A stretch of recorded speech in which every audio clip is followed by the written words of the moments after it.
Hi friends, welcome back to the new video. మరి మనందరం ఎప్పటి నుంచో ఎదురు చూస్తున్నాం మన వరుణ్ తేజ్ గారి మూవీ ఆపరేషన్ వాలంటైన్ మూవీ ఈ రోజు రిలీజ్ కావడం జరిగింది. మరి ఈ మూవీ ట్రైలర్ చూడగానే చాలా మంది అయితే ఈ మూవీ ఫైటర్ యొక్క రీమేక్ అని చెప్పేసి ఈ మూవీని ఫైటర్ నుంచి కాపీ కొట్టి తీసారని చెప్పేసి విపరీతంగా ఈ మూవీని ట్రోల్ చేశారు. మరి నిజంగానే ఈ మూవీని కాపీ కొట్టి తీసారు? అసలు ఈ మూవీ స్టోరీ అసలు దానికి దీనికి ఏమైనా సంబంధం ఉందా, లేకపోతే యాస్ట్రీస్ ఈ మూవీలో దింపేశారా, లేదంటే ఈ మూవీ స్టోరీ ఏదైనా డిఫరెంట్ గా ఉందా? ఫస్ట్ ఆఫ్ ఆల్ మనందరం ఈ మూవీని చూడొచ్చా లేదా, హిట్ ఆఫ్ ఫ్లాప్ అని చెప్పేసి కంప్లీట్ గా ఈ రివ్యూలో మాట్లాడుకుందాం. మరి దానికన్నా ముందు కొత్త మన ఛానల్ ని చూడడానికి వచ్చిన వాళ్ళు డెఫినెట్ గా కమెంట్ సెక్షన్ లో మన ఇన్స్టాగ్రామ్ లింక్ అయితే ఉంది. మరి ఎలాంటి మూవీస్ కి సంబంధించిన అప్డేట్స్ కానీ మన ఇన్స్టాగ్రామ్ లో ఫాస్ట్ గానే స్టోరీస్ పెడతాను కాబట్టి డెఫినెట్ గా మన వీడియోని కొత్త చూస్తున్న వాళ్ళు మన ఇన్స్టాగ్రామ్ అకౌంట్ ని ఫాలో కాని వాళ్ళు డెఫినెట్ గా మన అకౌంట్ ని ఫాలో అయిపోయింది. మన ఛానల్ కొత్త చూసిన వాళ్ళు ఇలాంటి మూవీ కంటెంట్స్ కోసం, మూవీ రివ్యూస్ కోసం మన ఛానల్ ని సబ్స్క్రైబ్ చేసుకొని బెల్ నోటిఫికేషన్ తప్పకుండా అయితే ఆల్లో పెట్టుకోండి. ఎందుకంటే మన ఛానల్లో మూవీకి సంబంధించిన కంటెంట్, మూవీకి సంబంధించిన రివ్యూస్ వస్తూనే ఉంటాయి కాబట్టి so subscribe to my channel guys. మరి ఈ మూవీ యొక్క స్టోరీ లైన్ సింపుల్ గా మీకు అర్థమయ్యే విధంగా చెప్పానంటే ప్రతి ఒక్కరికి అర్థమవుతుంది. ఎందుకంటే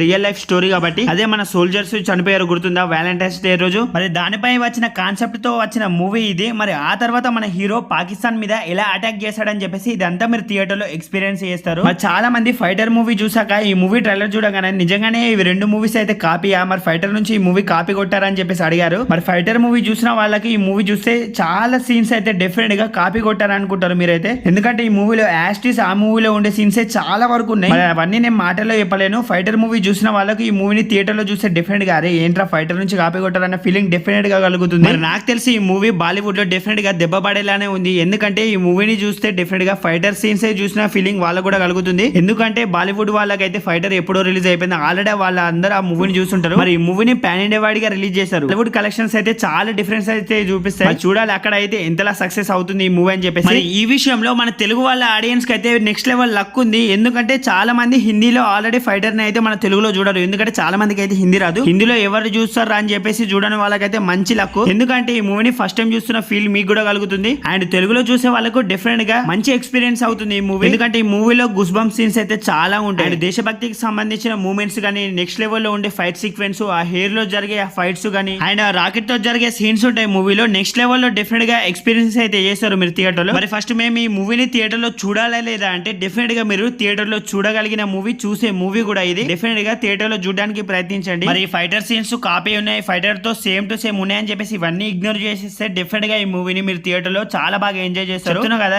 థియేటర్ వాచబుల్ మూవీ అని చెప్పేసి. మరి ఫైటర్ మూవీ బడ్జెట్ వచ్చేసి 250 crores. మరి ఇప్పుడు ఆపరేషన్ వాలంటైన్ మూవీ బడ్జెట్ అయితే 45 crores. మరి మన వాళ్ళు 45 బడ్జెట్ క్రోర్స్ లోనే ఏ లెవెల్ అయితే గ్రాఫిక్స్ చేశారో మీరు థియేటర్ లో చూసినప్పుడు డెఫినెట్ గా అర్థమవుతుంది. అది మీరు థియేటర్ లోనే చూడండి, నేను చెప్పను అదంతా. మరి వరుణ్ తేజ్ గారి యాక్టింగ్ ఉంటుంది మూవీలో నెక్స్ట్ లెవెల్. తన క్యారెక్టర్ కి తగిన మూవీ అని చెప్పేసి చెప్పాలి ఫస్ట్ ఆఫ్ ఆల్ ఇది. మరి మూవీలో తన బాడీ కానీ, తన యాక్టింగ్ అనేది నెక్స్ట్ లెవెల్. మరి ఆ తర్వాత హీరోయిన్ కూడా బాగానే చేసింది. మరి మూవీలో ఫైట్ సీక్వెన్స్ అయితే చాలా బాగా నచ్చుతాయి. మరి చాలా చోట్ల బీజం కూడా అయితే అదిరిపోయింది మూవీకి. ఈ మూవీకి మైనస్ పాయింట్స్ ఏమైనా ఉన్నాయంటే డెఫినెట్ గా అవి అయితే సాంగ్స్. అసలు సాంగ్స్ అయితే అంతలా ఏం బాగా అనిపించాయి. అసలు ఎందుకు వస్తున్నాయి కూడా అస్సలు అర్థం కాదు, అసలు నచ్చాయి కూడా సాంగ్స్. మరి ఆ సాంగ్స్ ను ఇవన్నిటిని ఇగ్నోర్ చేస్తే చాలా గుస్ బంప్స్ మూమెంట్స్ ఉంటాయి ఈ మూవీలో. మరి మీకు మూవీలో నచ్చిన విషయాలు ఏమైనా ఉన్నాయంటే డెఫినెట్ గా ఫస్ట్ ఆఫ్ ఆల్ అయితే ఆ లవ్ ట్రాక్ అసలు నచ్చదు. ఆ తర్వాత ఆ సాంగ్స్ అంతలా ఎక్కాయి తప్ప ఆ తర్వాత ఆ మూవీలో ఉండే ఆ హెయిర్ లో జరిగే ఆ ఫైట్ సీక్వెన్స్ కానీ, ఆ తర్వాత వరుణ్ తేజ్ గారి యాక్టింగ్ అని డెఫినెట్ గా చాలా గూస్ బంప్ మూమెంట్స్ ఉంటాయి. అండ్ డెఫినెట్ గా చాలా సీన్స్ మీకు బాగా నచ్చుతాయి. మరి కొన్నింటిని జస్ట్ మీరు ఇగ్నోర్ చేస్తే చాలు. డెఫినెట్ గా థియేటర్ లో చూడడానికి ప్రయత్నించండి. మరి ఇప్పటికే ఈ మూవీని ఎంతమంది థియేటర్ లో చూసారో లేదో కూడా డెఫినెట్ గా కమెంట్ సెక్షన్ లో కమెంట్ చేయండి. అండ్ మన ఛానల్ ని ఇంతవరకు చూస్తూ కూడా ఎవరైనా సబ్స్క్రైబ్ చేయకుండా ఉంటే డెఫినెట్ గా మన ఛానల్ ని సబ్స్క్రైబ్ చేసుకుని బెల్ నోటిఫికేషన్ తప్పకుండా అయితే ఆల్లో పెట్టుకోండి. ఎందుకంటే ఆల్రెడీ చెప్పాను కదా మన ఛానల్లో మూవీకి సంబంధించిన కంటెంట్, మూవీకి సంబంధించిన రివ్యూస్ వస్తూనే ఉంటాయి కాబట్టి so subscribe to my channel guys. మరి ఈ మూవీని చూసిన వాళ్ళలో ఎంతమందికి ఈ మూవీ నచ్చిందో లేదో, ఎంతమందికి ఎలా అనిపించింది అని చెప్పేసి డెఫినెట్ గా కమెంట్ సెక్షన్ లో కమెంట్ చేసి నాకు చెప్పడం మర్చిపోకండి. అండ్ మన ఇన్స్టాగ్రామ్ ని ఎవరైనా ఫాలో కాకపోతే ఇన్స్టాగ్రామ్ అకౌంట్ కూడా డెఫినెట్ గా ఫాలో అయిపోండి.